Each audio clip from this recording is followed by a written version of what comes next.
Okay. ठीक আছে. A very warm welcome to you all on the first day of the online lecture series organized by the Department of English, Berhampur Girls College, Berhampur, Murshidabad, West Bengal. It gives me immense pleasure to address the session as departmental head and one of the organizing secretary. From the very beginning of the COVID 19 pandemic scenario, the Department of English has successfully organized online classes via available virtual platforms for the benefit of the students. The lecture series is organized with a view to broadening the existing periphery of knowledge of our dear students while at the same time balancing their course requirements. Quite relevantly, the pandemic situation demands a renewed insight to the territory of health, humanity, and environment, and the field of environmental humanities opens up that crucial area where we may address such issues. With this view in end, our resource person for the first day is Professor Swarnalatha Rangarajan, Professor, Department of Humanities and Social Sciences, IIT Madras. I now request Dr. Hena Sinha, Principal, Berhampur Girls College and Chief Patron of the online lecture series, to deliver her welcome and inaugural address. Over to you, madam. নমস্কার. Good afternoon. At the very outset, I welcome you all to the first day of the online lecture series organized by the Department of English, Berhampur Girls College. It goes without saying that the COVID-19 pandemic has thrown new challenges to all the existing domains of the dissemination of knowledge. In this respect, the new circumstances have opened up fresh challenges to the teaching learning scenario. Our teachers are adapting themselves as per the need of the hour and also trying to encourage our students to partake of the new technology driven system of education that remains the best way to stay connected with them at this hour of crisis. Students, particularly of the rural and backward districts of West Bengal, are also faced with an unforeseen situation where the first generation learners are expected to immediately comply with the system of education with which they were only partially acquainted. Our institution has started online teaching from the very first period of the closure of educational institutions. We are complying with all the. May I audible? Yes. Am I audible? Yes, you are, madam. Sorry. Our institution has started online teaching from the very first period of the closure of educational institutions. We are complying with all the directives issued by the Department of Higher Education, Government of West Bengal, and our affiliating university, University of Kalyani. I congratulate the Department of English for their noble initiative of arranging online lecture series for undergraduate and postgraduate students of the department of our college in keeping with their course requirements as well as seeking knowledge beyond the existing domain. I welcome the patron of the online lecture series, Professor Niladri Ranjan Chatterjee, Professor and Head, Department of English, University of Kalyani. The Department of English and Professor Chatterjee has always guided us in our academic pursuits. I welcome today's resource person, Professor Swarnalatha Rangarajan, Professor, Department of Humanities and Social Sciences, IIT Madras. her talk, I sincerely hope, would open new dimensions of thought for the faculty and students alike.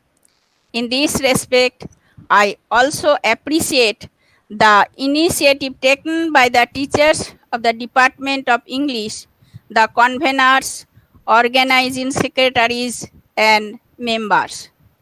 I therefore, without much delay, announce the official opening of today's online lecture series.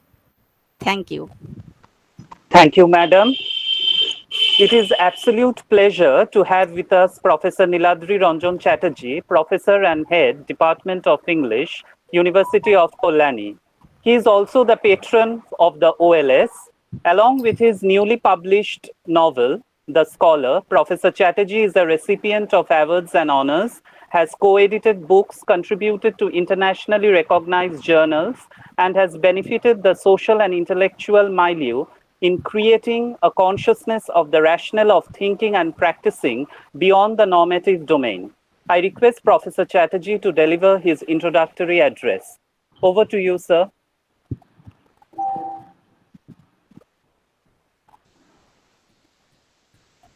It. I hope everybody can see me from where you are and Yes, hear sir. me. Yes, Yes. it gives me great pleasure to be here this afternoon, to be here to witness this special online lecture series that has been organized by the Department of English, Berhampur Girls College. I was very lucky to have been to your college on several occasions. Most recently was probably in February. So I have very happy memories of that visit.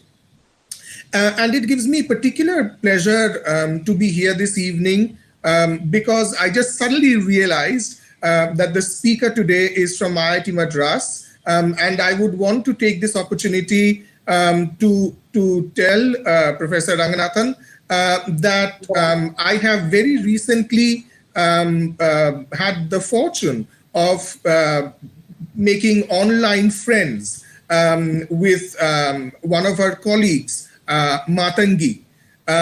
We had a wonderful time sort of swapping notes because my area is sort of gender studies. Matangi was also working on gender studies. This was a seminar that was organized by Assam University, and it was great fun getting to know her. I also believe that this is a rather wonderful occasion because students are having access to speakers that they would otherwise not have. It is going to become more and more difficult for us to physically travel to far flung areas of the country or indeed abroad. So I absolutely believe that online lectures are here to stay. And the more these lectures happen, the better it is. And I'm also particularly happy that this lecture, like many other lectures, is being streamed on YouTube and is being recorded, because very often when we go to a seminar or a conference, much as we enjoy listening to the paper, but because our memory is not entirely reliable, we tend to forget the things that we've heard. But now, due to the blessings of technology, these talks, these lectures are going to be available to everybody, no matter where they are, physically present, online. And I think that is an enormous blessing of technology. And I'm very pleased that we are using it to disseminate knowledge, to encourage discussion. So I'm very pleased to be here, and I'm extremely eager to hear our invited speaker today. I wish the whole series of online lectures great success. Thank you so much.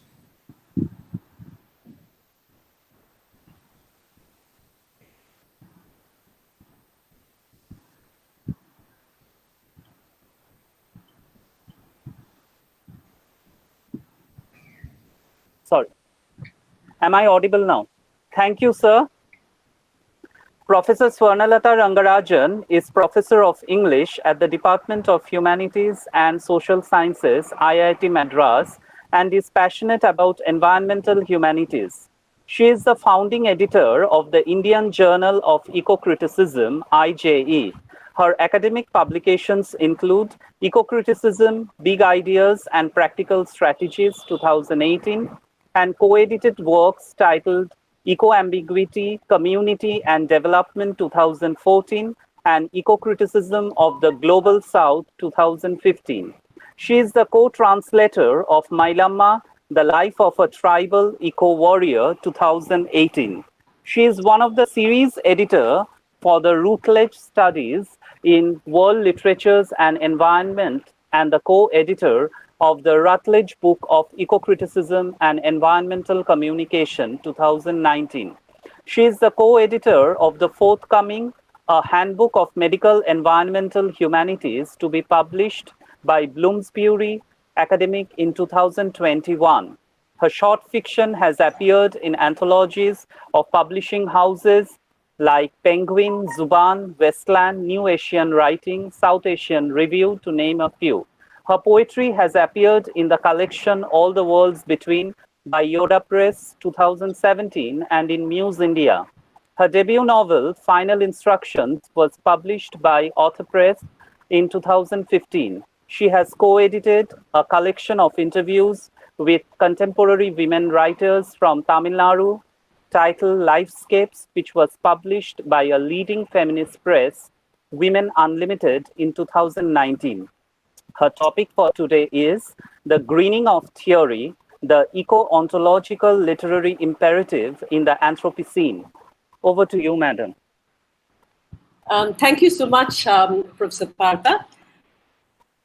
It's a pleasure and honor to be here, to be a part of this online lecture series. And my sincere thanks to the principal, Dr. Hina Sinha, the patron, Professor Niladri Chatterjee, and of course the head of the department, Professor Partha, for having me over.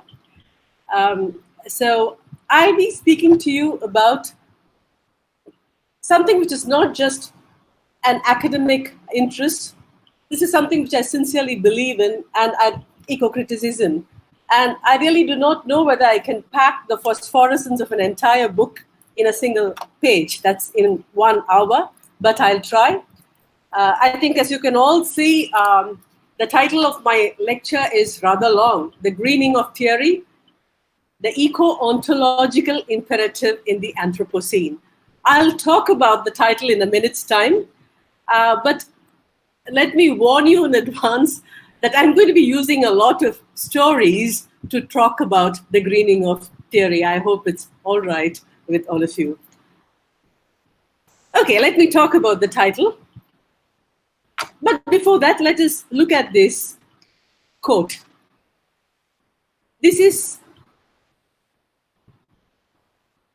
used by the scholar Sukanta Chatterjee in The Metaphysics of a Text. This is actually a quote from the Dhammapada. Buddha's disciple Ananda is teaching his students some verses in the original Pali. And he listens with surprise to a student saying, "It is better to live a single day having obtained knowledge of the heron in the water than to live 100 years without the knowledge of the heron in the water." And Ananda is shocked because the student has messed up, right? So the Pali, Udayavyayam, means the beginning and the end. So instead of Udayavyayam, the student has mispronounced it as Udakabakam, which translates as heron in the water. So Ananda takes the student to task, but Gautama Buddha, who is watching the entire scene from a distance, calls out to the student and comforts him. He tells him, "Don't worry about what your teacher Ananda has told you. I think your translation is perfect. The heron in the water is indeed the right interpretation." So my talk is about the heron in the water because, remember, there is an eco-ontological literary imperative. The moment we say imperative, we harken back to Immanuel Kant's categorical imperative. See, Kant believe that morality can be summed up as an imperative, right? So all of us need an imperative to live by. And what is our ontology? Ontology is nothing but who we are, our being, right? Our particular existence.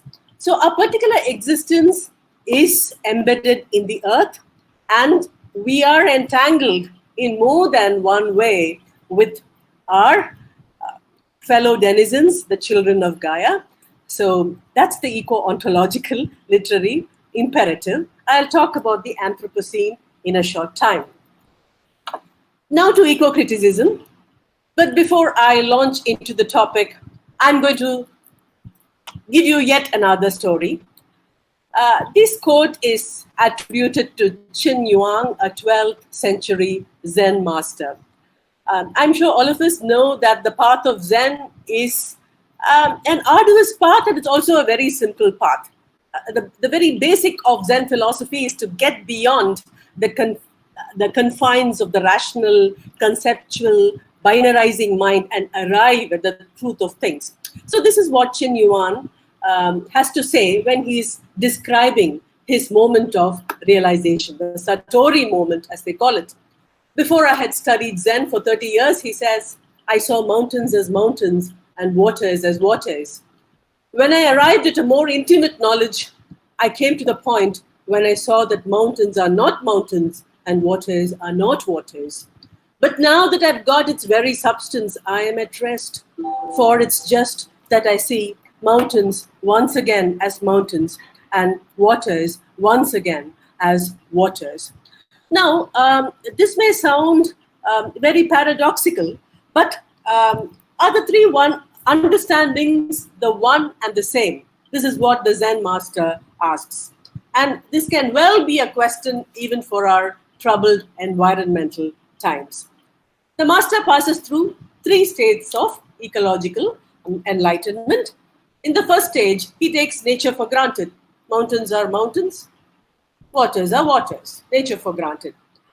The second stage, that's where he and we share a similarity. When he becomes a seasoned intellectual, he goes on to reduce nature to a mere construct of the mind, a sign within a signifying system. I saw that mountains are not mountains, waters are not waters. But when he realizes his folly, he enters into a larger enlightenment, which includes mountains and waters as well as minds. This is what Wordsworth meant when he spoke about setting aside the meddling intellect and entering into the beauteous form of things. So various critical schools since the 1960s have participated in the project of denaturalization of nature.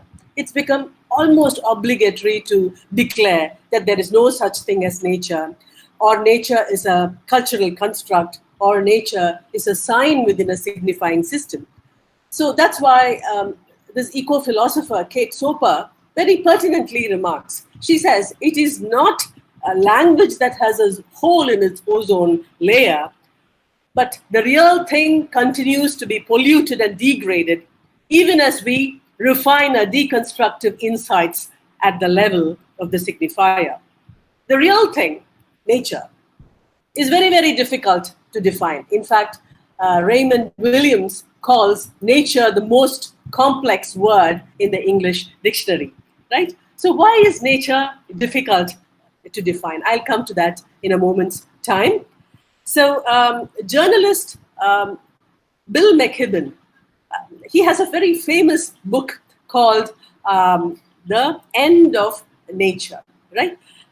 So in this book, The End of Nature, he discusses how nature as we know it has ended due to the excessive modification of the earth by humans. That's a feature of the Anthropocene age.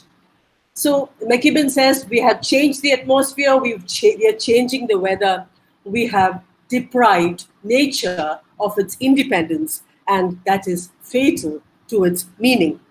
So the end of nature is not the depth of nature, but it's the end of an idea. the idea of an independent, mysterious force that is beyond human control.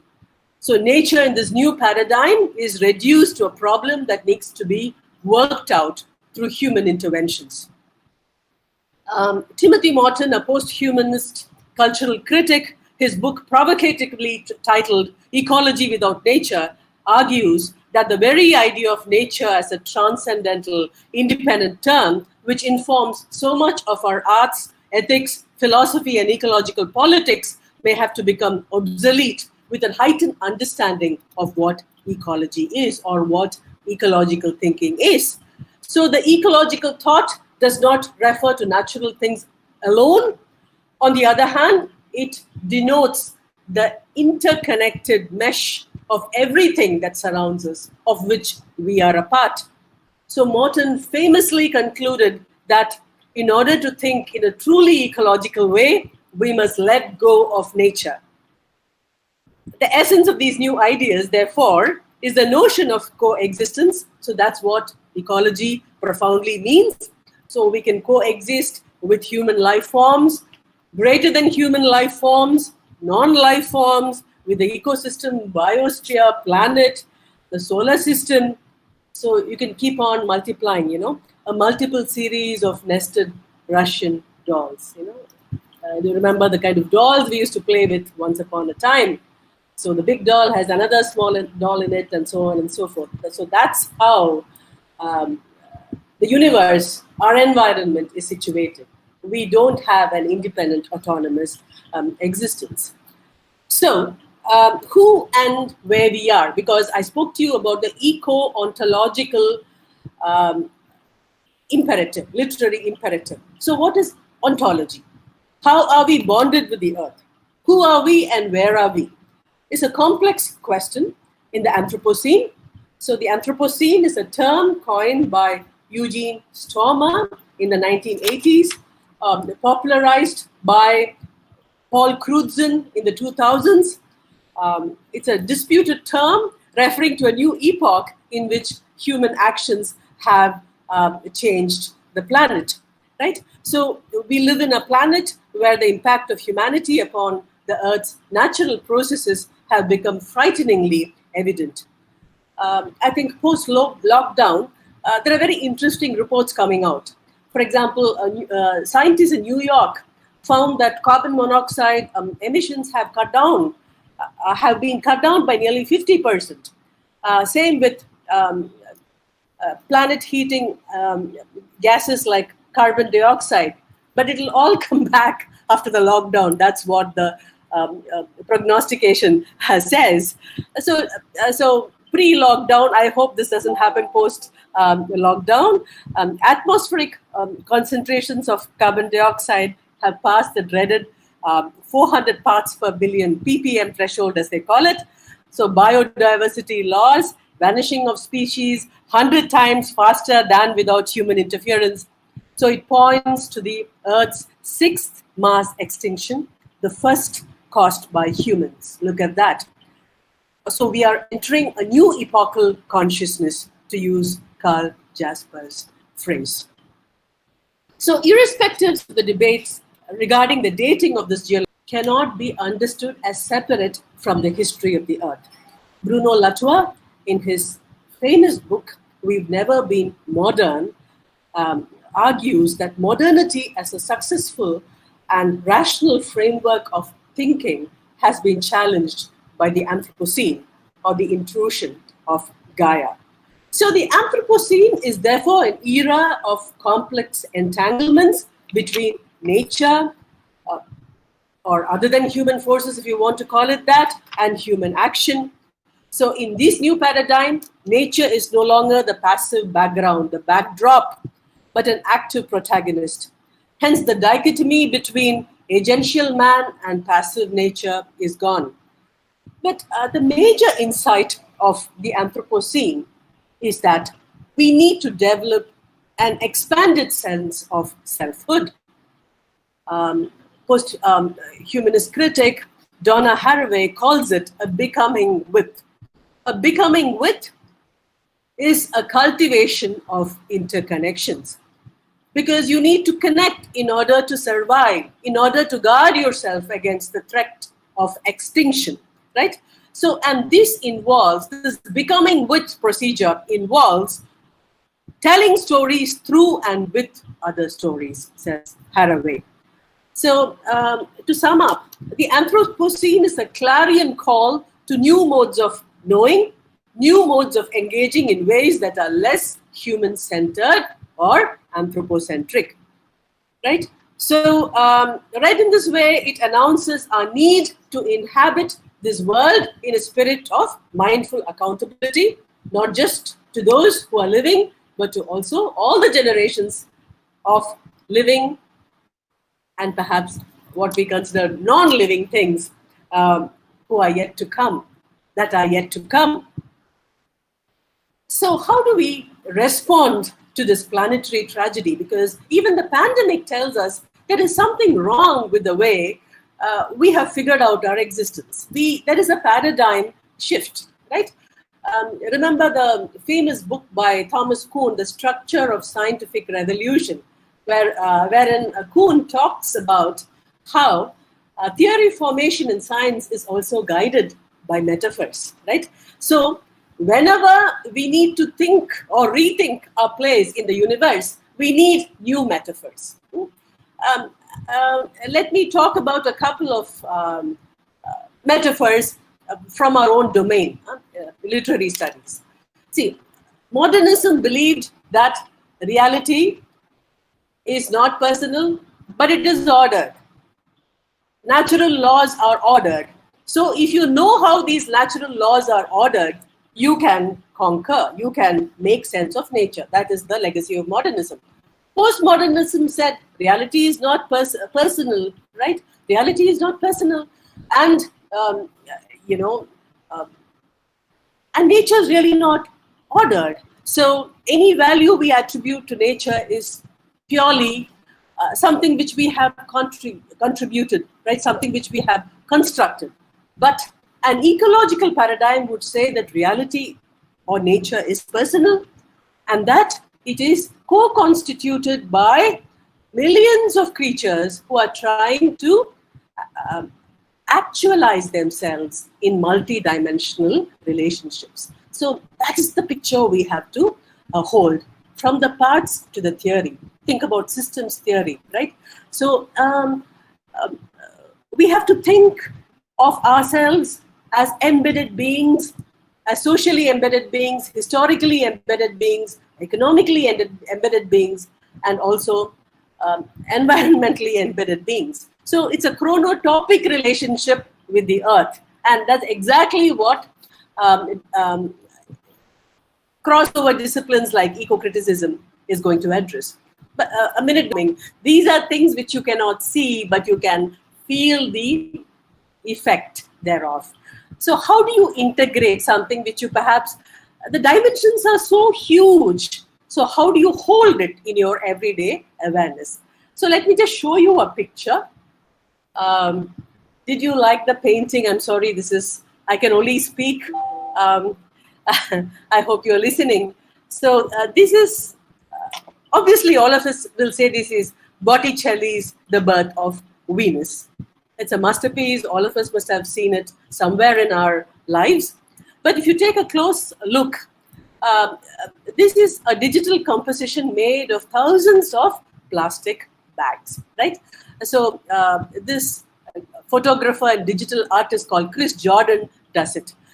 So he works with discarded Coke bottles and so on and so forth. So what is a transscalar imaginary? See, if you go away from the picture, you cannot see the details. You cannot see the plastic bags.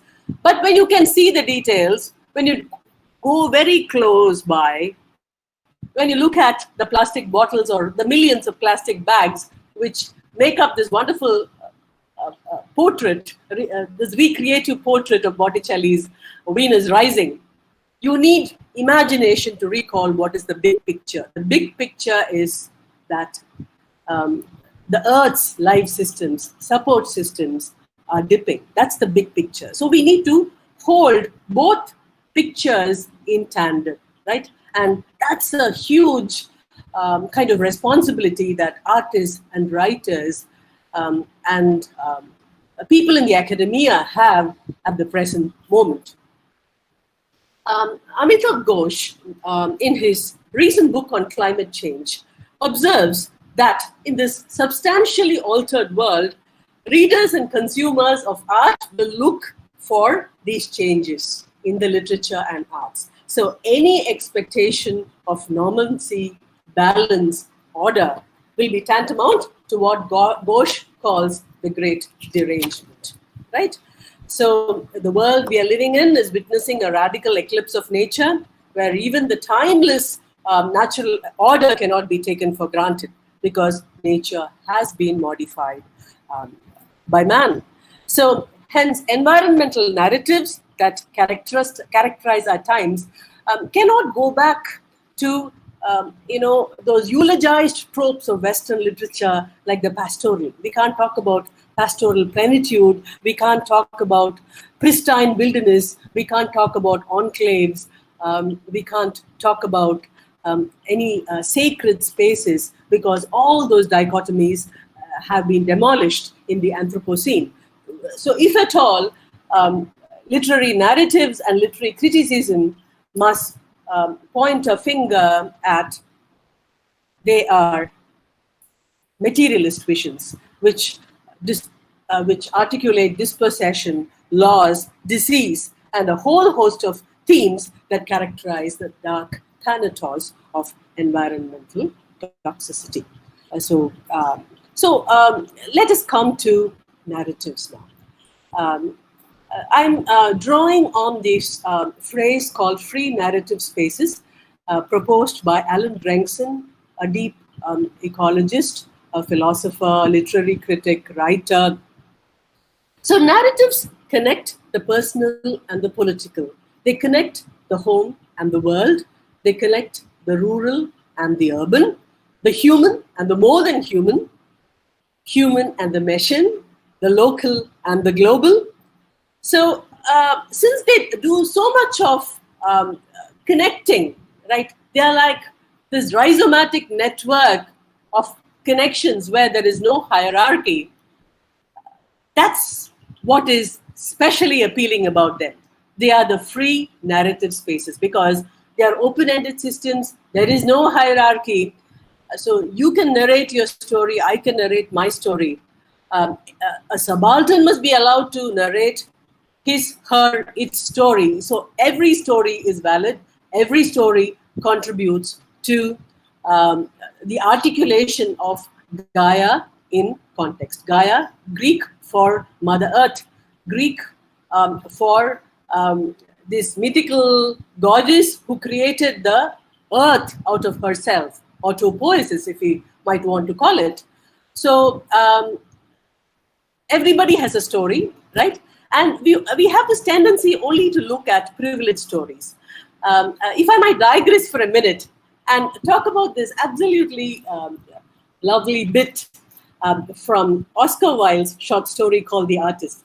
Oscar Wilde was not an environmental writer by any stretch of imagination, but this story has a lot to teach environmental critics. So Narcissus, remember the handsome Greek youth who was so much in love with himself, he is dead. And everything in the world of nature mourns. The flowers in the valley mourn. The butterflies flitting in that beautiful ambience, they mourn. The trees drop their leaves. Everything in the world of nature mourns except the pool where Narcissus used to spend hours looking at his reflection. So the flowers get very indignant and they ask the pool, Narcissus is dead. Don't you want to weep for him? He was such a handsome person. And the pool replies, I would weep for him with all my little droplets of water. But was he handsome? And the flowers say, what do you mean? He spent the whole day literally peering into your surface. And the pool says, really? When he peered down, I was admiring my own beauty in the reflection of his eyes, reflected in his eyes. So see how each of us is viewing the other. So this is the open-ended narrative. So, I mean, you can't privilege one narrative or the other. Everything has a story. Everything has to be told. So let us go to the greening of theory, eco-criticism. Right. This is a famous quote from one of the founding critics of the domain. Criticism worthy of the name arise from commitments deeper than professionalism. And the little picture I put up is a little boy from one of Blake's poem. The boy is trying to lasso the moon, saying, I want, give me more. So that kind of describes it all. So, environmental... Madam, are you sharing your screen? Yeah, I am. Oh, I'm sorry. Is it not coming up? No. I'm sorry. Is it not coming up? No. Just a minute. Madam, are you sharing your screen? Yeah, I can hear you. Yeah, I can hear you. But, Madam, press the present now option. Yeah, it says you are presenting. So it asked me to stop presenting. So should I just go off for a minute? Can I go off for a minute? Is that okay? Or should I 1 minute?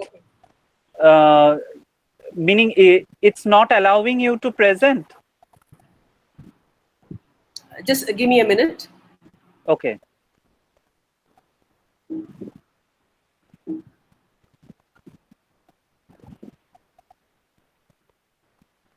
Can you see it now? Has it come on now? Your files are visible. Okay, Professor Partha, why don't I just speak? Is it not coming up? Yes. Can I just continue speaking? That's fine. Yeah. That's fine. I'll do it. Yeah, I'll just do it. Yeah, I can share it later with the students if there's a need. So, coming back to eco-criticism and the beginnings of environmentalism, let's go back to 1962, which was a very significant year because Rachel Carson published this momentous book called The Silent Spring. I'm sure all of us recognize the title. The Silent Spring is inspired by Keats's poem, La Belle dans son Mercy. It's a poem about a magical lady who somehow blights the environment.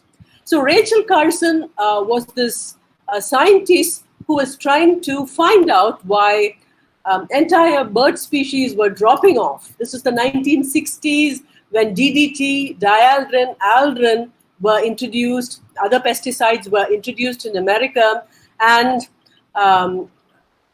they were proving to be very efficacious. But somehow Rachel Carson found that it was very harmful to wildlife and perhaps to humans too.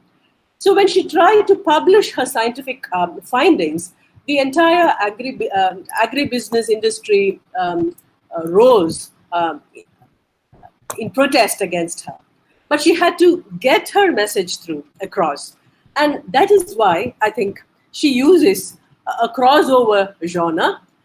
Normally, we'll expect a book coming from a scientist just to impressively marshal a lot of the scientific details. But she doesn't do that. So the first chapter of The Silent Spring is titled The Fable, right? A Fable for Today. So it begins in the typical, in typical fable-like terms about a prosperous town in the heart of America.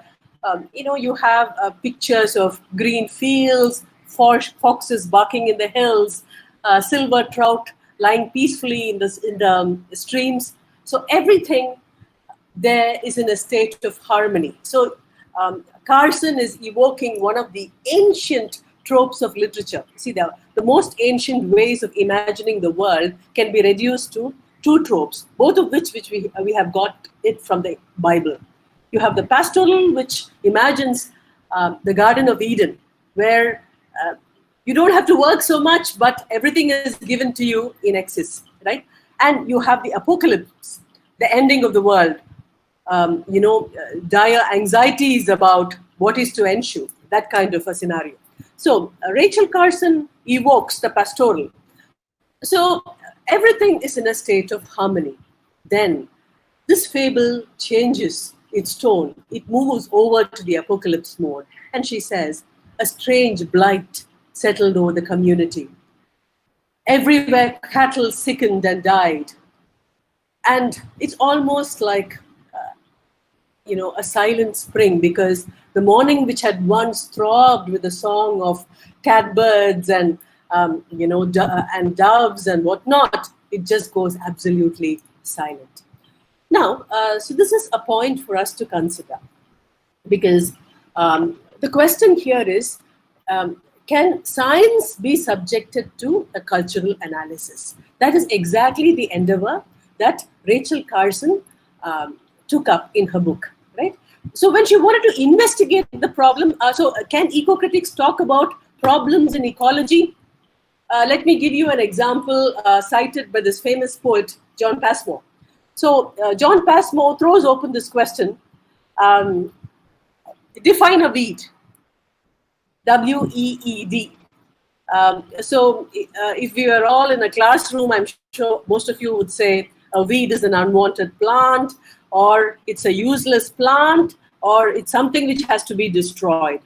But perhaps the more charitable answer would be it's the wrong plant in the wrong place. That would be a charitable way of looking at it. Why? Because Prosopis in my campus is a weed. We remove it. But, a similar kind of Prosopis variety in Rajasthan is revered for its drought-resistant properties, and people grow Prosopis because it provides such good cattle feed. So what is a weed? So a weed is not a useless plant. A weed is simply the wrong plant in the wrong place, right? So eliminating weeds is a problem in ecology, right? So literary critics cannot go around eliminating weeds. But defining a weed is the domain of cultural analysis. See, a good many environmental issues are half concealed in cultural spaces, right?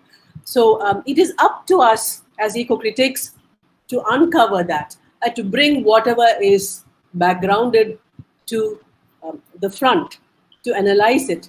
And questions eco-critics ask can be very, very varied. It can be as simple as, how is nature represented in the sonnet? Or it could be, how are women and nature connected in this landscape narrative, I'm sorry.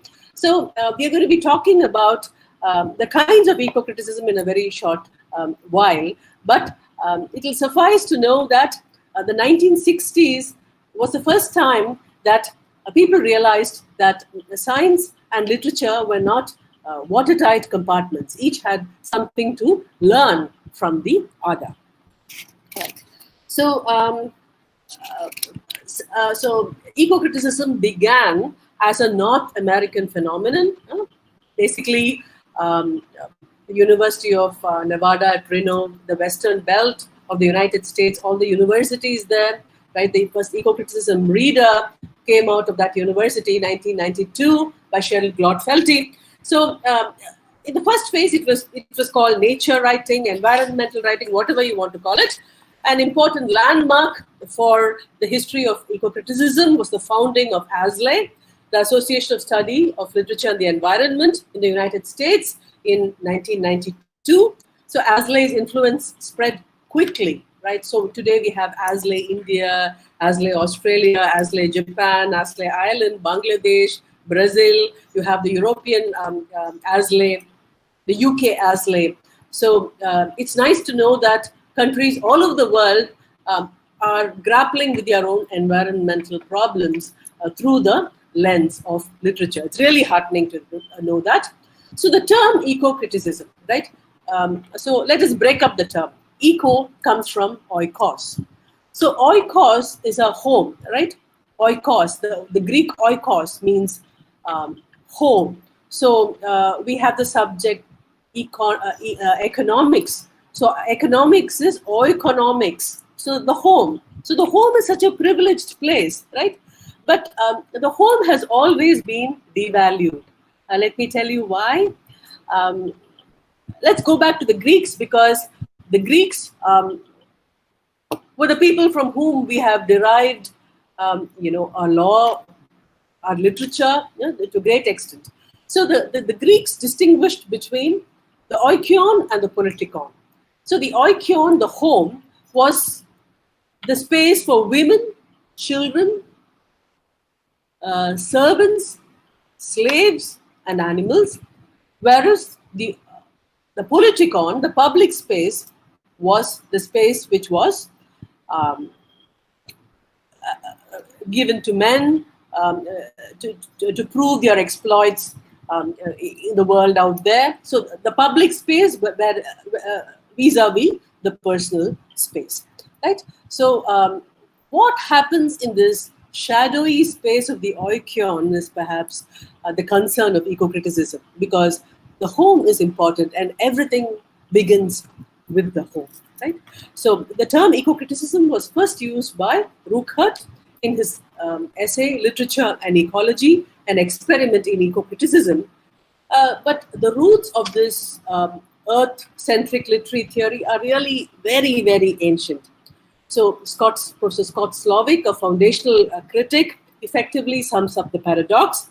I quote from him: "After more than 3 decades of doing this work, I still cannot pinpoint the text of eco-criticism, the absolute source." So we can source a tribal text. Yes, there is eco-criticism. You can source the Vedas. Yes, there is eco-criticism. So because man has been embedded in the earth ever since the species started evolving. So eco-criticism is perhaps as old as man's writing, his ideation, in a manner of speaking. So William Howard, another foundational critic, has a totally different meaning. So he says the word oikos is household, and kritos, we get the word critic from the Greek kritos, means judge. So who's a house judge? A house judge is somebody who's an arbiter of taste, who keeps the house in good order, no booths or dishes strewn about to ruin the original decor. So who's an eco-critic? A house judge.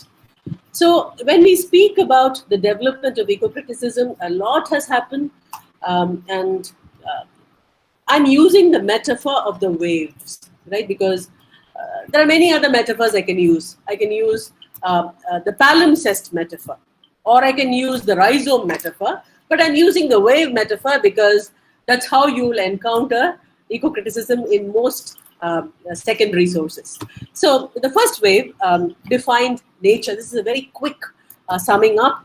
I will recommend that you read foundational books like Greg Garrett's Eco-Criticism to get a better sense of this. For lack of time, I'm just giving you a quick bird's eye view. So the first wave, it began in the 1980s. It defined nature as natural environment. It focused mainly on British and American literature and argued for the protection and preservation of the natural environment from marauding humans. Think of all the huge wildlife parks carved out in the US, right? They didn't bother much about the indigenous people who were, asked to leave so that the space could be carved, because the focus was on wild nature, wilderness, right? So criticizing the first wave eco-criticism, Ramchandra Guha would say this is a first world luxury. In a third world, we can't afford to keep a space purely for wild nature, because man and nature are mutually imbricated in the global south. Man depends on nature, so you cannot separate them.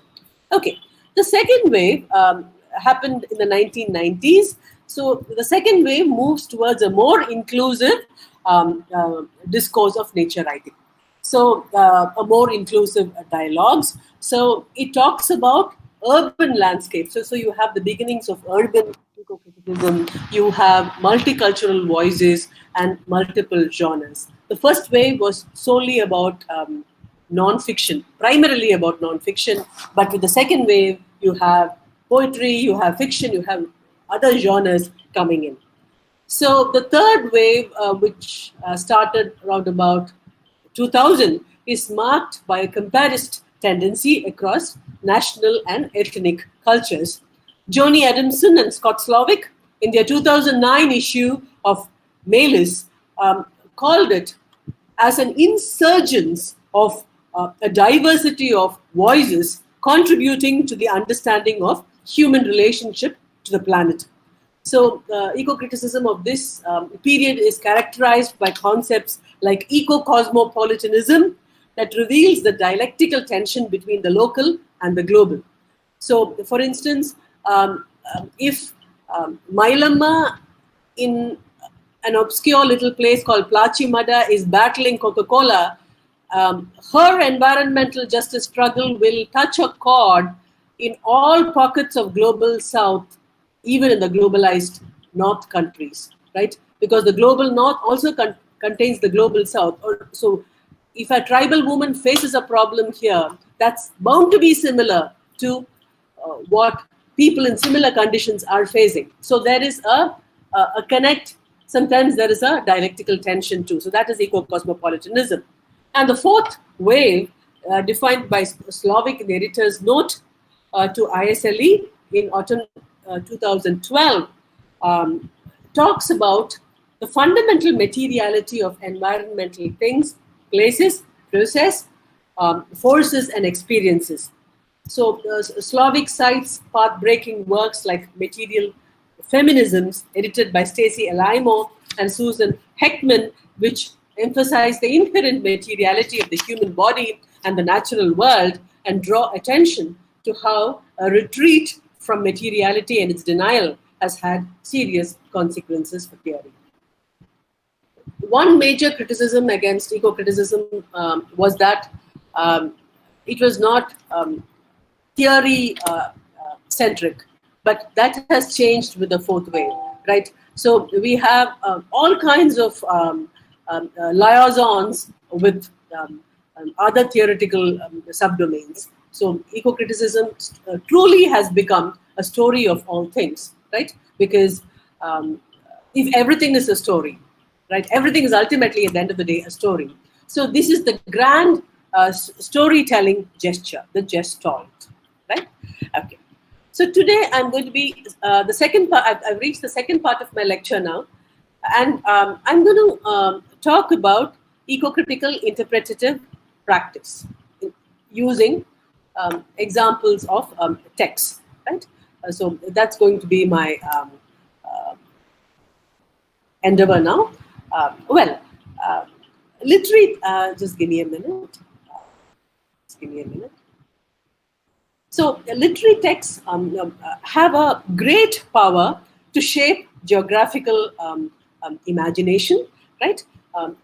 So I'm going to use the example of swarms that have represented the trope of wilderness for writers from diverse backgrounds and from different periods of history.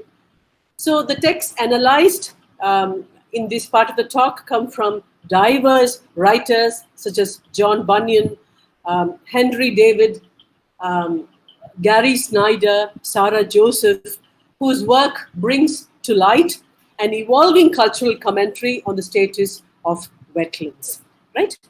And also helps us to articulate a wetland ethic. So the science of wetlands, let's do a quick sum up. See, from a scientific point of view, wetlands offer natural biodiversity. They function as nature's kidneys, help in long-term carbon storage, water cycles, and they have moderating effects on climate change. And they are global habitats occurring from plains to alpine ranges, and they're also ecotones. An ecotone is a place where two biomes or distinct bioregions meet, right? So this is an ecotone because it's neither land nor water.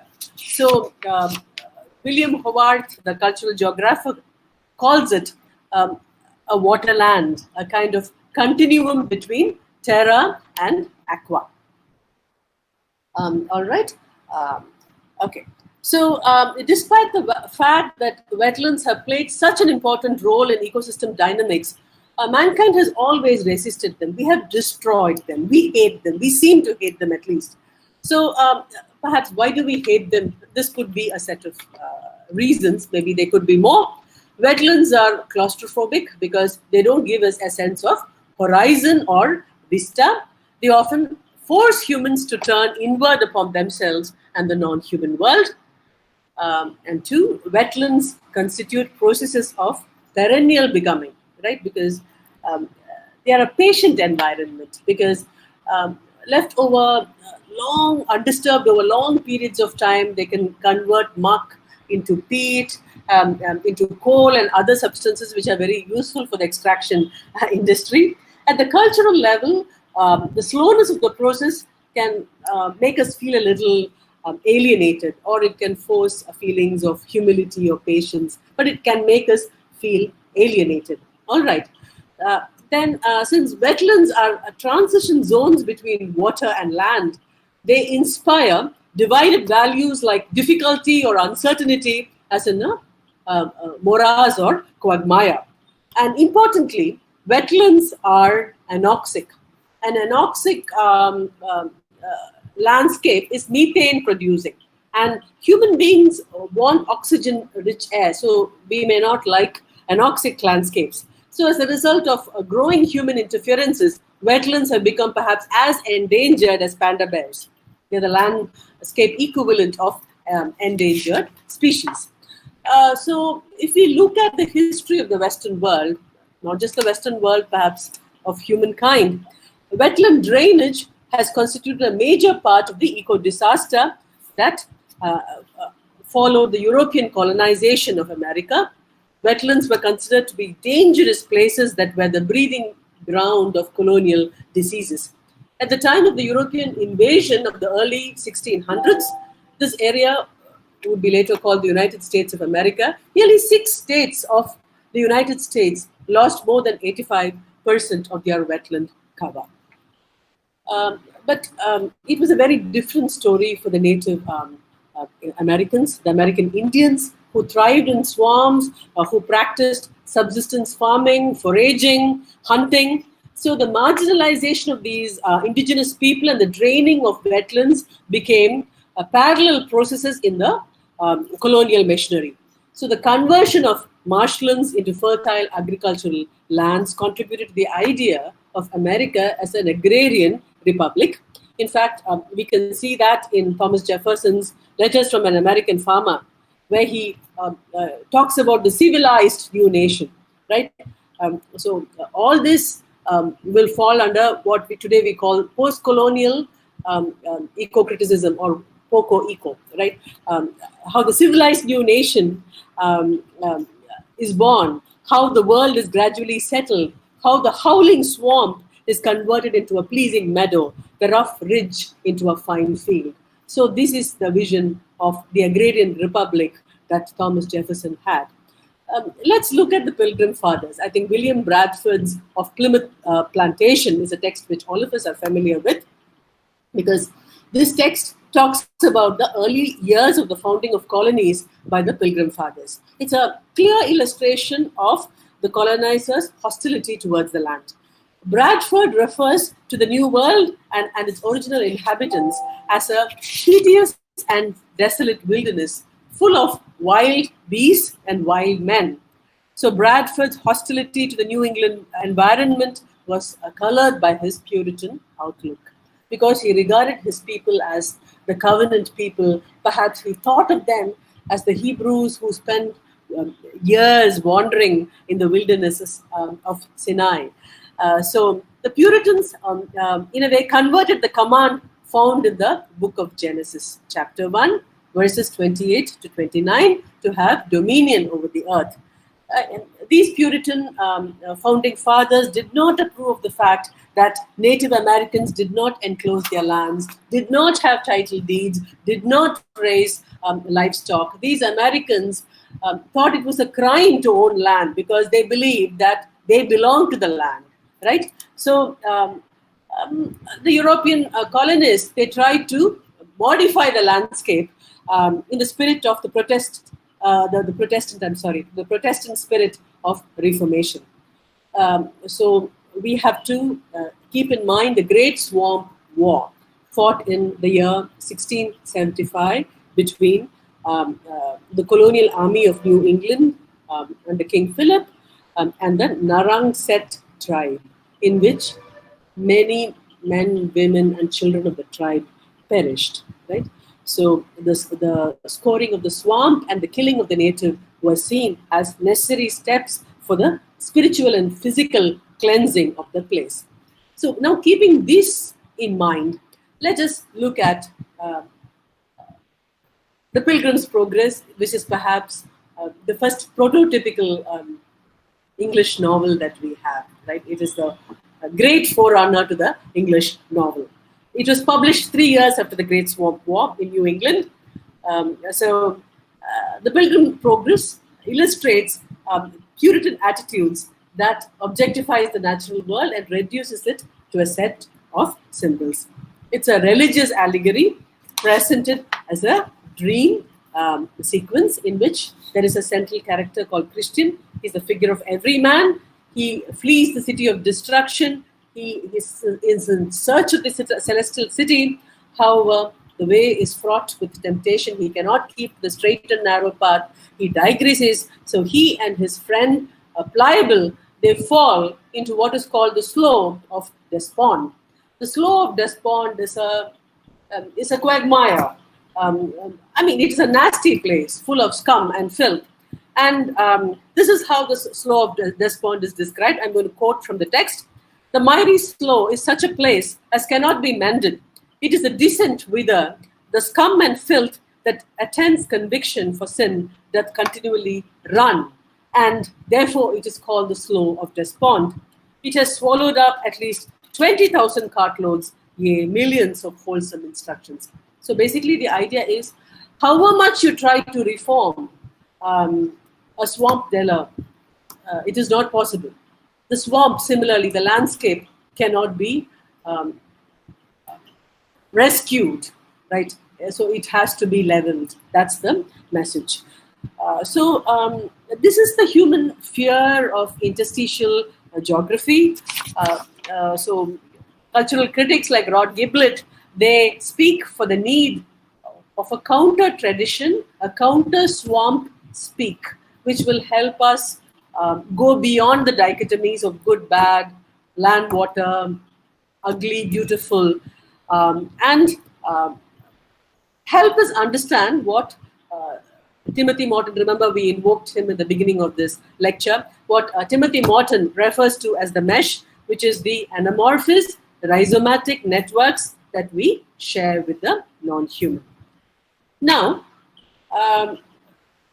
we go to a great romantic, visionary, Henry David Thoreau, and I'm using excerpts from his essay Walking. I'm so sorry I'm not able to share my slides with you, all of you who are who are watching this. I leave it with the head of your department. Please feel to watch it at your leisure. So I'm focusing on the chapter Walking from Thoreau's Walden. So Thoreau's intimate swamp speak reimagines the stern monologue of Bunyan, who silenced the swamp. Literally, he silences the swamp, doesn't he? Through an act of Puritan fervor. So if Bunyan situates God's presence in the everlasting city, because the everlasting city is not of the earth. Remember, it is a condensation of order. Civitas is the Latin name for it. So civitas, civil, city, these words are interconnected. But here is a romantic writer, because the romantics, remember, they were the people who um, understood the organic link between man and nature, and they realized that things outward also mirror things inward, right? So we don't have to talk about the obvious visionaries like Wordsworth, but Thoreau's message is especially iconoclastic and powerful. So this is what he says: I enter a swamp as the sacred place, a sanctum sanctorum. There is the strength, the marrow of nature. So, what is the sacred? Is a sacred space? Is it something which is very pure, untouched by dirt? No, because in the world of ecology, everything is pure, everything is sacred.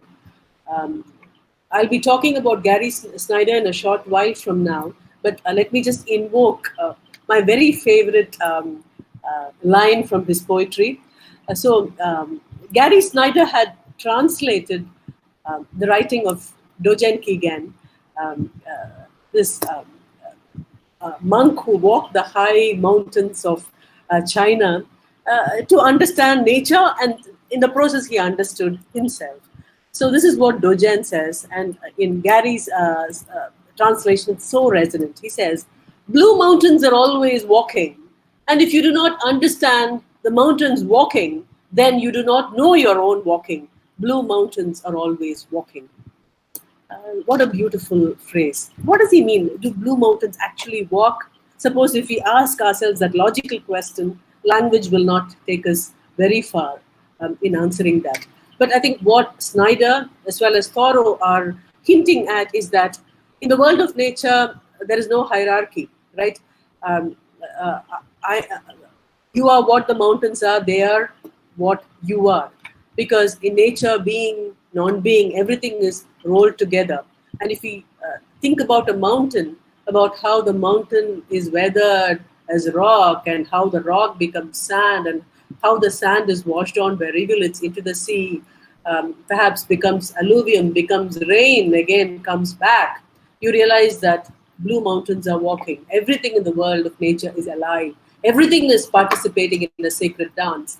So Fritjof Capra, the quantum physicist, has this wonderful book called The Dance of Shiva. So he uses the icon of Shiva, the symbol of Shiva. It's a symbol to him, to show that the universe is vibrant. Things which we imagine are lifeless and insentient are actually participating in this great dance of life.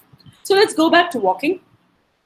So walking is an important essay in Thoreau's Ode, it laid the foundations for Walden in a manner of speaking. It's an essay which laid the foundations of Walden, and also had important implications for the environmental movement.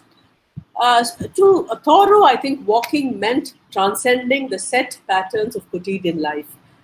He was, in a way, exasperated with the mechanical pace of life in cities, and he admits that he feels claustrophobic in cities, that he feels deadened by the turmoil of civilization.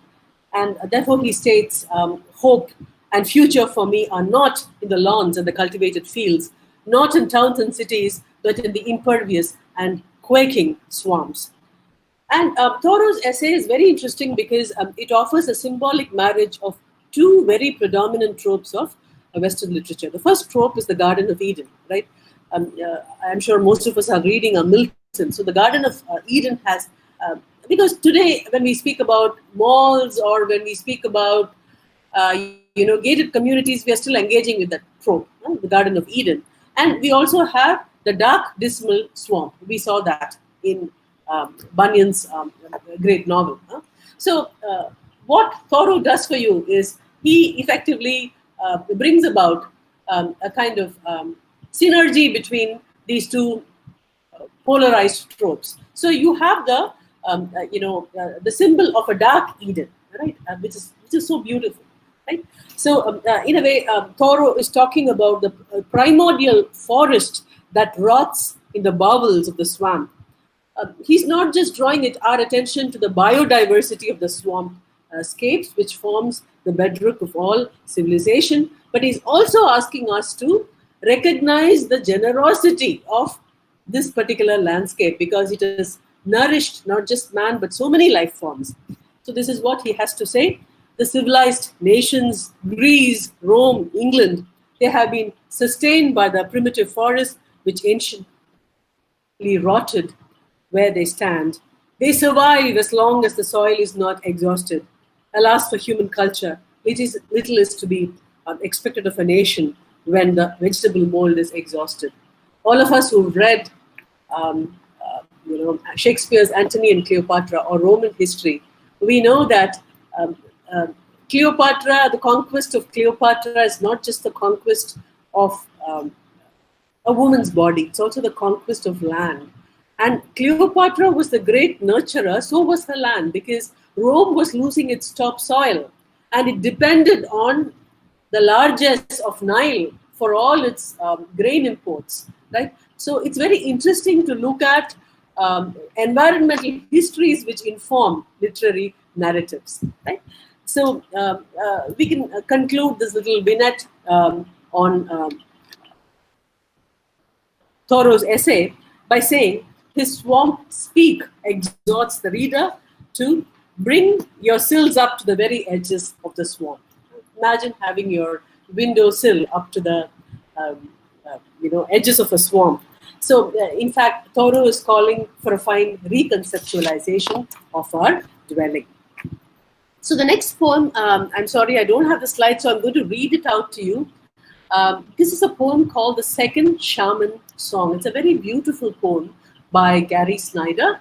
A word or two before I recite the poem, I read out the poem. I don't remember it exactly. Normally, a shaman in most cultures is somebody who can talk to humans, can talk to gods. So he's some kind of a meeting point, he's some kind of a messenger, he's some kind of a threshold between the earth and the heaven, right? So a shaman can cure, a shaman can prophesy, a shaman brings great healing to the community, right? So the native Indian communities often set store by shamans, and if you look at their rituals, the shaman plays a very, very important role. So here, I think the challenge is to identify the shaman. So let me read out. These are just excerpts. Second Shaman Song. And the poet is Gary Snyder. So here goes the poem. Squat in swamp shadows, mosquitoes sting, high light in cedar above, crouched in a dry, vein frame, thirst for cold snow, green slime of bone marrow, sea water fills each eye, quivering in nerve and muscle, hung in the pelvic cradle, bones propped against roots, a blind flicker of nerve, still hand moves out alone, flowering and leafing, turning to quartz, streaked wrong congestion of karma, the long body of the swamp, a mud-streaked thigh, dying carp biting air in the damp grass. River recedes, no matter, limp fish sleep in the weeds. The sun dries me as I dance. A strange poem, because you have so many things happening there. There is life, there is the dance of sunshine. Then you're also given glimpses of bodies rotting, decomposing in the marsh. I think Shakespeare talks about a sea change, how, those were eyes that were, those are pearls that were his eyes, right? If I can remember my Shakespeare. So the sea change into something rich and precious happened in these marshy waters. So who's the shaman here? So you have the mud streak thigh of the shaman. So the swamp is a shaman, and the swamp is not a single thing. So it is the relational total field. This is Arne Nass's phrase, the relational total field image, right? Where we are all participants. So the swamp is a shaman, and Snyder seems to be telling us, hey, hold on to the shaman. Don't, you know, kill your swamps. So that's a beautiful poem. And the last narrative I have for today's lecture is Sarah Joseph's Gift in Green, which came out in 2011. The original in Malayalam is called Adi. So this is a wonderful translation. So Adi in the village, the village of Adi in this novel is a place of primordial purity, a place which is dotted with water bodies, marshland, and slush. It is set in the state of Kerala.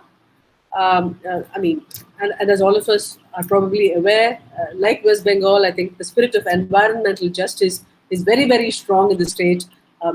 We've all heard of the Silent Valley movement, the Plachimada protest against Coca-Cola, the anti-endosulfan struggles, to name a few. So the novel is a lament for the diminishing wetland spaces of Kerala that provided livelihood to its residents in the form of produce, fish, fiber, fodder. So Kerala's rich wetland cover, which is roughly about 1/5 of its landmass, is shrinking under myopic plans of development. It has destroyed the contiguity of wetlands. It has diminished coastal vegetation. It has disrupted the complex ecology of wetlands. For instance, the Kavai wetland, which is found in the northern part of Kerala, it is almost 1,200 square kilometers wide. It is under threat of extinction because of pollution, landfilling, sand and laterite mining, just to name a few. So let's go back to the novel. The original inhabitants of Adi were members of the Pulaya Dalit community, a despised and ill-treated people who made a covenant with a small island that brimmed with sweet and clear waters. They are the ecosystem people, to use Gadgil and Guha's term, who learned to grow rice in the salt marshlands, right, and subsist on the abundant fish and crabs found near the mangroves. But there is a cataclysmic change when Kumaran, an original inhabitant of Adi in Joseph's novel, goes to the city and returns with concrete plans of material progress. This disrupts the community's ancient ways. The pristine island soon turns into some kind of a sewage dump, since Kumaran has law on his side, and he forces farmers to give up their lands. And Kumaran very generously offers to rid the city of its solid waste. As a result, Adi becomes a dump ground of waste, and this leads to the asphyxiation and choking of the marshlands. The novel, in fact, presents a nightmarish picture of the stagnant water world of all pervasive muck, in which a procession of the dead, the decomposing, the flycatchers, and the disease breeding arrive one after the other. Right. So one of the storytellers of the community has a fund of stories about human beings, animals, just about everybody in the marsh. So he says there is water inside and outside stories of every kind. Therefore, when the sacred covenant with water is broken, the waters rise as an apocalyptic flood, purifying the toxic landscapes of Adi. So chapter 16 of the novel presents swamps speak through the language of myth and storytelling. The magician, there's a magician in the novel. He lures the children with a cart of sweets. He takes them to the marsh, and he empties the cart into the marsh. And sure enough, the sweets start sinking into the marsh. And he asks the children, instead of this marshland, would you prefer a playground where the sweets will not get lost? And the children, yes, they say yes, they consider the playground to be a viable option, right? Since they know that a playground will not bog things down, right?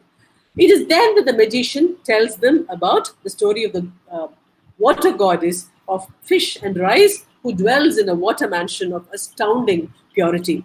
If the marsh went dry, the water mansion would collapse and the goddess would go away, searching for wet marshes to inhabit. Her wrath would bring about a spate of droughts in the places she had abandoned. Fish would perish, the marsh would exhale noxious gases, the trees and the wildlife will be scorched by heat, and the people will have to leave. This is the lesson of the marsh. And the magician reminds the children, marshes are meant to be wet and slushy, not dry and compact. There is a reason for this. So this is a cautionary fable which is presented in the language of myth. Again, we go back to Arne Nass's relational total field image, the Gestalt image, right? And this is very unusual for a Global South text because in Global South, normally man and non-human nature are pitted against each other because of the struggle for survival. So that's why most Global South texts, which is why post-colonial eco-criticism of the Global South, that's the more advanced version of post-colonial criticism, will write back to Northern environmentalisms saying that, don't ask us to preserve nature, right? Amitav Ghosh's wonderful novel, The Hungry Tide, talks about tiger conservation, isn't it? Right? So do you conserve the tiger, do you protect the tiger, or do you protect man? That's the question which the novel asks us to kind of ponder about, isn't it? So, but here, it's very, very unusual because the marshlands of this novel, of Sarah Joseph's Gifted Green, offer a biocentric vision. What's a biocentric vision? Where all life is important. Everything has one unit value. Everything has intrinsic value. Normally, the critical jargon we use in eco-criticism is non-anthropocentric. Anthropocentric, how does it help man? How can we use it as a resource? Right? But the non-anthropocentric or the biocentric vision would be, it's pro-life. So life not just for humans, life for the entire web of ecology. Okay, so this biocentric vision, because the author herself says, I quote, in the scheme of things in Adi, I quote, human life is only as important as the life of the fish, the butterflies, the waterfowl, the mangroves, the waterbeds, the sludge, and so on. So I believe Sarah Joseph based this novel on a real life experience. She went to this beautiful island called Valandakadu in the Ernakulam district of Kerala. The people of the village told her that they were earning 300 rupees a day by picking mussels, right?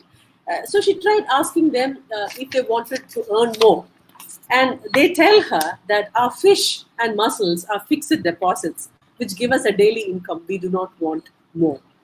So this fictional Adi, which I just gave you a glimpse of, is an expression of the non-materialistic attitude of being in nature that refuses to instrumentalize nature for its own greed.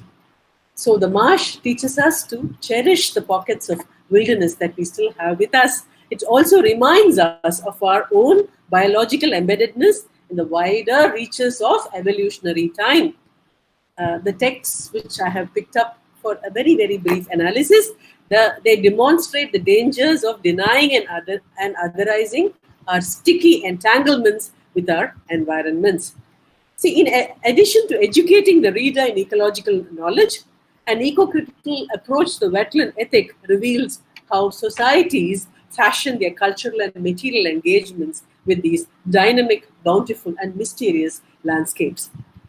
So in conclusion, I haven't, because there are kinds and kinds of eco-critical practices. I haven't, for instance, spoken about ecofeminism. I haven't spoken about eco-Marxism. I haven't spoken about eco-materialism. But whatever the ism is, the core of eco-critical theory is this: the major shift in perception, a coming home to the realization that the world is your body. I'm using the phrase of a philosopher called Alan Watt, the world as your body, isn't it? Um, at this point, I mean, although I've reached the conclusion, perhaps it's not too late in the day to talk about the Gaia hypothesis. The Gaia hypothesis was proposed by a scientist called James Lovelock back in the 50s and 60s. That has been questioned, that has been accepted. It's highly controversial, but still, what is interesting about this hypothesis is that working as a scientist Lovelock worked for NASA, and he was working on Mars-like environments. His research prompted him to look at the Earth, and he realized that the Earth should have been much, much warmer than it is now. I mean, we are not even talking about global warming, right? But what maintains the Earth? So he realizes that there is some kind of homeostasis happening in the Earth. In other words, both organic as well as inorganic life on Earth are collaborating, joining hands to keep temperatures stable. The lithosphere, cryosphere, hydrosphere joining hands with the Earth, right? To keep conditions optimum for life. And Lovelock observed that it was almost as though the Earth was behaving like a sentient being. So he discussed his findings with his writer friend William Golding. So William Golding tells him, call it the Gaia hypothesis, after the Greek goddess Gaia, who created the world out of her own body, right? So all these things teach us to wonder about this interconnected warp and weft of the world. I began with a story. I'll end with a story. The story is the favorite of quantum physicists, men and women of literature, and also people of religion. It is from a Bahayana Buddhist text. It's called the Avatamsaka Sutra. And there is the image of the Indra's net. So Indra has this very beautiful net of jewels fashioned by a great artificer. It's hung all around his royal palace. So at the nodal juncture of Indra's net, there is, at every node, just think about how complex the net will be, at least the image of the net, if you can see it in your mind's eye. There is a jewel which represents a life form or some aspect of consciousness. And the most beautiful thing about the Indra's net is, if you look at one gem or one jewel, you'll be able to see the reflection of all the jewels in the network. Similarly, if you pluck out a gem or a jewel, the harmony is gone. So butterflies flapping their wings in New Mexico can bring about a tornado in some other part of the world. There is science to tell you that. So each jewel is intrinsically connected to the others, the net. A slight change in one jewel is reflected in all the others and the entity of space. Although presented in mythic terms, this image reminds us of the myriad strands that constitute the web of life and the complex material and cultural circuits that crisscross the globe. Eco-critical practice is one of the myriad ways of what the Buddha calls a Sangha, the great community of earth beings. So I'll end with a small reflection that the universe is not a noun, but it is an active verb. And any criticism, or any reading activity, anything we reflect on, anything which sensitizes us to this wonderful aliveness of the world is eco-criticism. Thank you so much for your patient listening. Thank you. Thank you, I'm sorry. Professor. I've overshot time by 10 minutes. I'm so sorry about that. No. It was really a pleasure to listen to you. Thank you, Professor, for your wonderful delivery. I am eager to quote from the title page of your book, Final Instructions, she who is the field of all beings and the story of all things.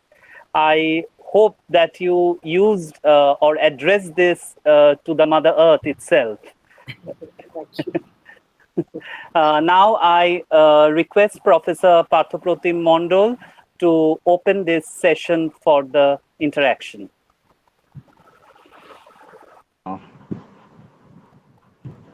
First of all, my warm regards for all the dignitaries present here today.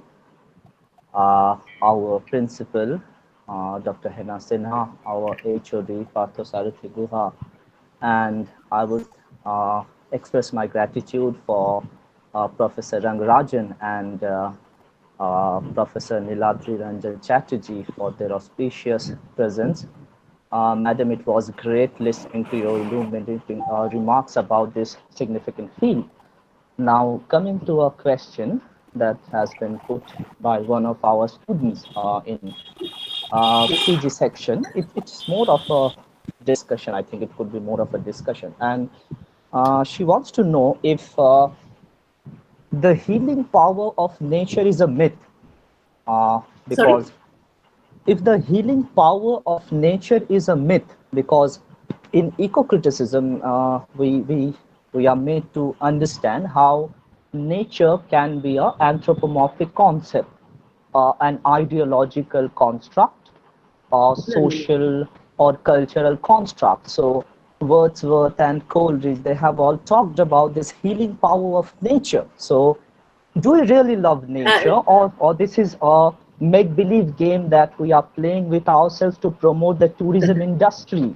Is nature really capable of providing a spiritual delight to us, mental serenity to us? Are emotions culturally constructed? Thank you for the, thank you. I didn't say that eco-criticism posits nature as a construct. In fact, it criticizes those critical schools which say that nature is a construct.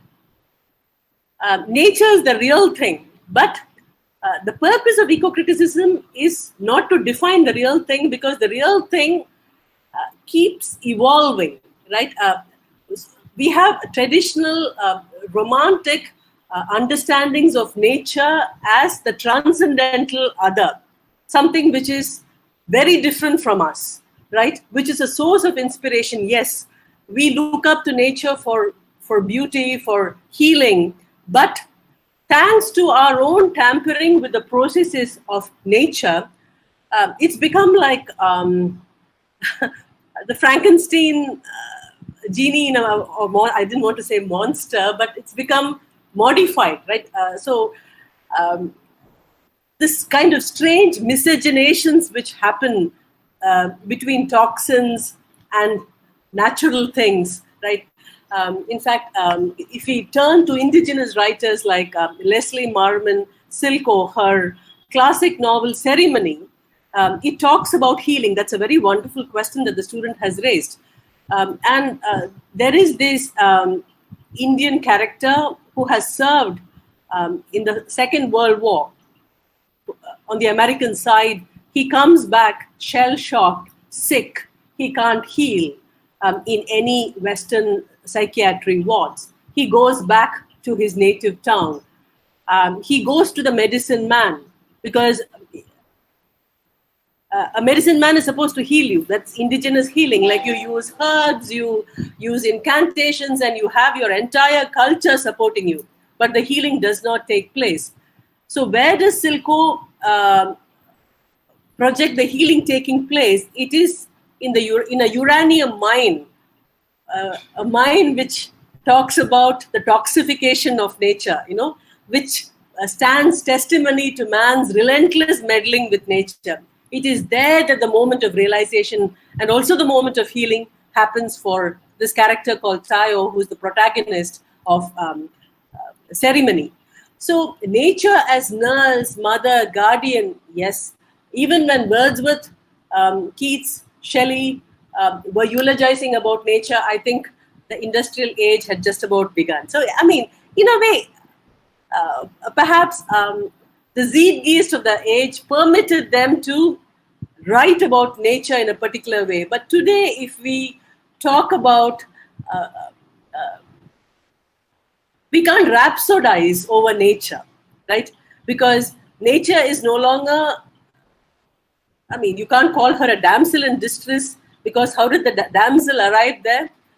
We have created this miserable condition, isn't it?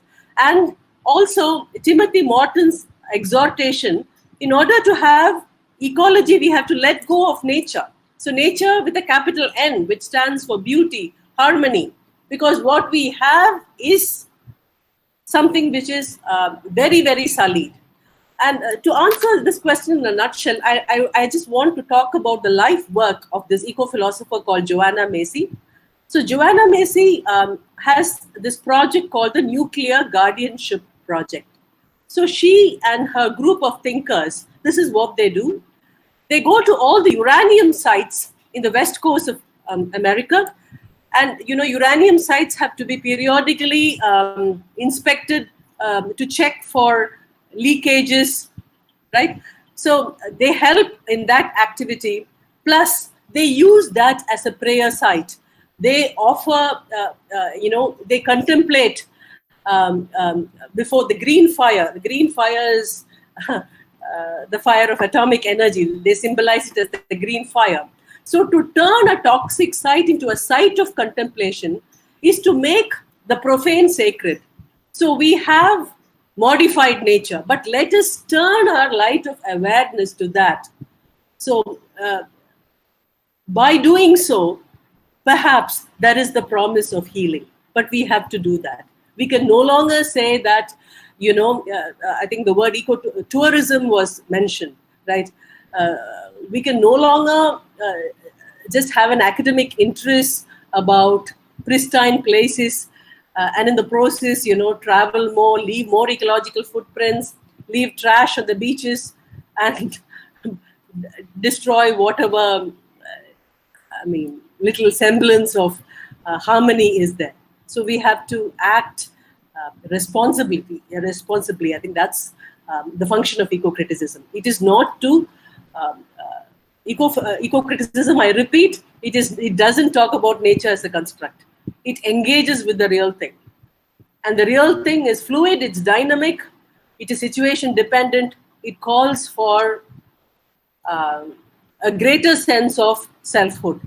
So myself does not stop with my bounded body and skin. So my sense of kinship is much more with my dump yard, with the trash out there, with the ugly things as well as the beautiful things. I preserve a tree, but I also I'm mindful of the trash. So I hope that answers your question. Thank you so much for the question. Thank you so much, ma'am. I hope that have sufficiently answered her query. So Professor Partha Guha, I think he has a question for you, ma'am. Well, I'm bubbling with questions, but I will ask one question. It is this, Madam, since I have read quite a few of your creative writings, your short stories and novel, one short story you have written is In the Forest of the Himmapan, and one novel, Final Instructions. So I have seen this, that there is a recurrence of colors in your stories, yes, in your novels. So in a way, are you trying to show that the material reality of the natural objects, the fact that we need not see them as aloof, we need not see them as something far removed. They are beautiful, but still they are very much grounded. They are part of our reality. So I want to listen from you that why this recurrence of colors in your writing. Thank you, Professor Partha. And it's so wonderful to receive this question. I think if I put on my hat, I'll put on two hats now. The first part is that of an academic. Yes, you are absolutely right about the thrust of material eco-criticism, which is basically about the agency of matter. So matter is all there is to it, right? So in fact, matter sensitizes us to this network of connections which I've been speaking about. So the pandemic is also about that, the network of connections in some strange way, right? That the material cannot be disregarded. Because remember, man's quest has always been for transcendence, to go beyond the material, right? So, in fact, I'm very thrilled to read many stories which I call the Nava Aranyakas. Mahashweta Devi writes them. C.K. Janu from Kerala writes them. So Nava Aranyakas are stories written about forest life. They are not about transcendence, but they are about the stresses of living in a forest. Your land has been taken away, or your culture has been eroded, or your commons has been snatched. So that is, in a way, that is material eco-criticism. It's about the materiality uh, of the earth body and your own body, which is very, very important. Now, the second hat I'm donning is that of a creative writer. Thank you so much, because other people have also told me that there is um, um, that I seem to paint landscapes very vividly. In fact, sometimes it's seen as a strength, and sometimes as a weakness, because there is so much of emphasis on place, on how to depict place. But I have a confession to make about my creative writing. Um, at Harvard, I was in a creative writing class. I was fortunate, but I'm somebody who cannot be, who does not. Um, I can't write with norms or techniques. I'm that kind of a writer. So I write to describe my craft. The story dictates itself to me. I'm just an amanuense. I just write. Uh, so it comes as a rush for many months. It's just not even there. Then so it just writes itself. So maybe it is some deep subterranean river which just comes up occasionally and then recedes. But yes, thank you for your observation. Another question, Madam. If we take the women narrators, say Yes. if we also take Mailama as a women narrator, Yes. so yes, and if we take some of your per se fictional women narrators, so in a way, after reading Mailama, I found that Mailama is conscious of her environment. She is conscious of the havoc being played in her on her environment, and she is conscious of her struggle, of her protest, and but in a way, she never sees nature, meaning she's realizing the change in nature which is taking place from the moment of her ancestors till the modern age, but somehow she very well adapts to this new nature from the point of view that that we need this nature for our own purpose. So in Right. that way, uh, uh, how would you place this particular voice of protest of Mailama beside other voices of protest of women narrators who have we have come across in your creative writing? Thank you for that question, Professor. Mailama Oru Jeevitham, translated as Mailama, the tribal eco warrior. Um, I translated the work with my research scholar, Srijit Varma, because it was very close to both our hearts. Um, See, Mylama is somebody, maybe I think of Mylama as, it's like if a fish which is living in a deep sea is asked to define water. I mean, what will it say? I mean, I'm just, that question comes to my mind when I listen to your question about Mylama. Yes, she is a dispossessed tribal. Yes, she has green memories of her own childhood, about the customs, about the unhurried pace of life that characterized her childhood. But her environmental justice struggle was not self-conscious. It's like, again, I'd like to invoke the great Indian eco-feminist Vandana Shiva, whom I enormously admire, because she talks about how in India, Vandana Shiva says, the death of Prakriti is the death of woman as far as the Indian scenario is concerned.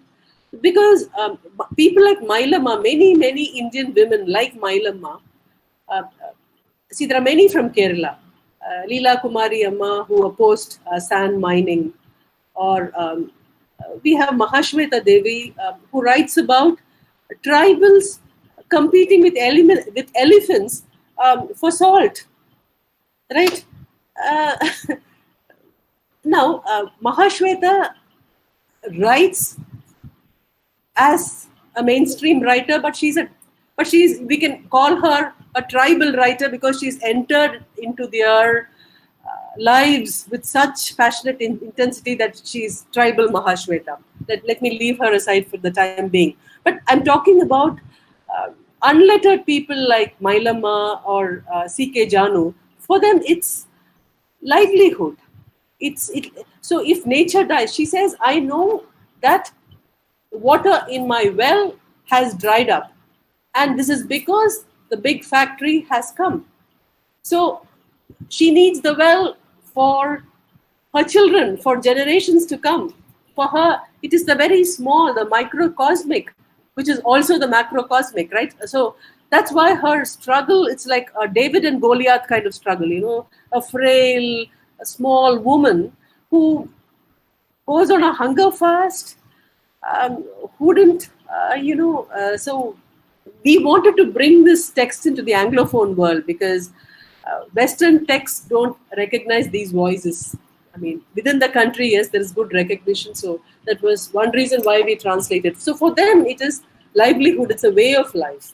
So death of Prakriti, the death, if the water in the well dies, it's equal to her death. It's tantamount to her death. So she doesn't have to theorize nature, right? For her, Prakriti is the sole sustenance, right? But when I compare more nuanced eco-feminist writers, an example which comes to my mind is Anna Castillo's So Far From God. Amazing novel, magic realist mode. She talks about how, Western capitalism, has driven women to the brink of deadly diseases like cancer. But the whole thing is presented using a magic realist mode. So that's amazing because again, it's the borderland.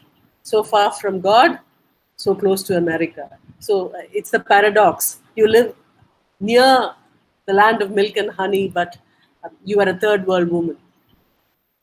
You're a global South woman. So those struggles are very, very real. So woman and body, woman and livelihood. These are powerful tales. But environmental justice, life narratives emerging out of India are about, almost this state of oneness with nature. You don't differentiate yourself from the mother because you are still drawing sustenance from your mother. So it is that. It can't be theorized. That's what I think. Thank you.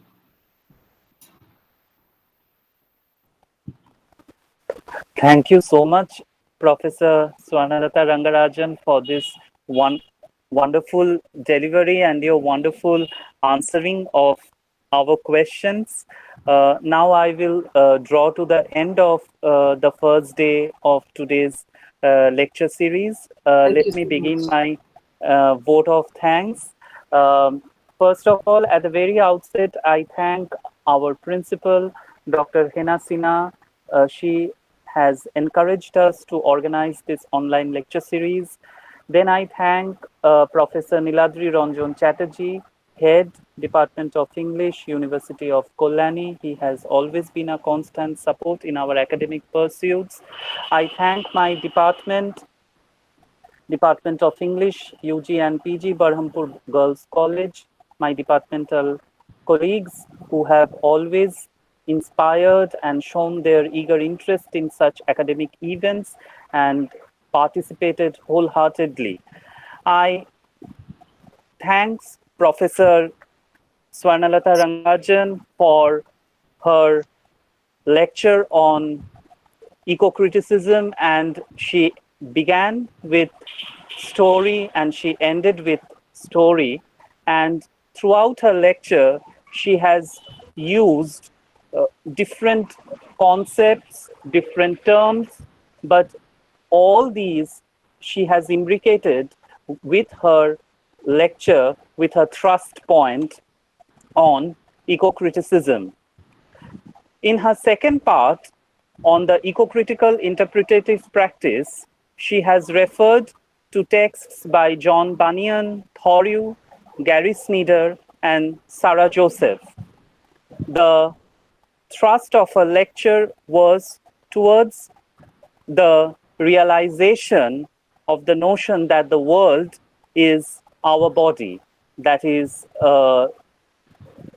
how we accept, we receive, we see, we kind of allow this world inside us. And in that way, if I can also take permission from Madam, that if I can say that in a way, therefore, narrative is also interlaced with this world, Yes. the world which we feel in our body, and Yes. which exists with us, and discourse or narrative uh, is also with us, and it shapes our understanding.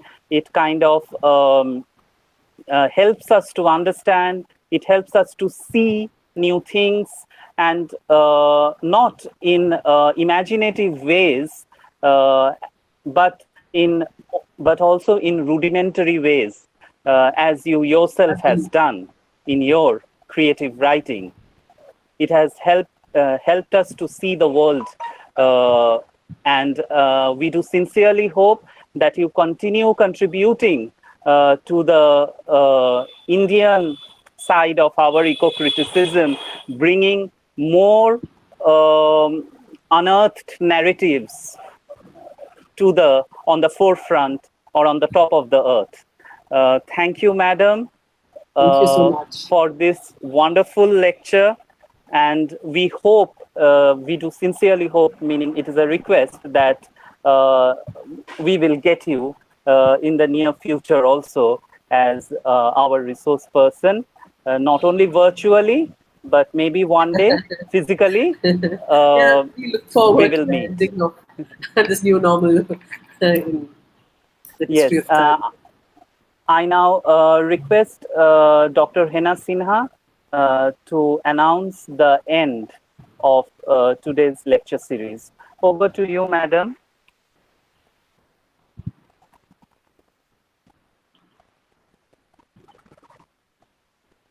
Madam,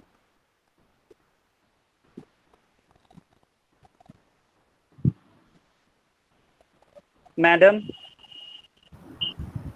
হ্যাঁ, unmute করতে পারছিলাম না। Thank you Yes. Madam. Thank you so much. It was a pleasure being here. Your lecture is too much valuable for our students and staff also. Thank you. The online lecture now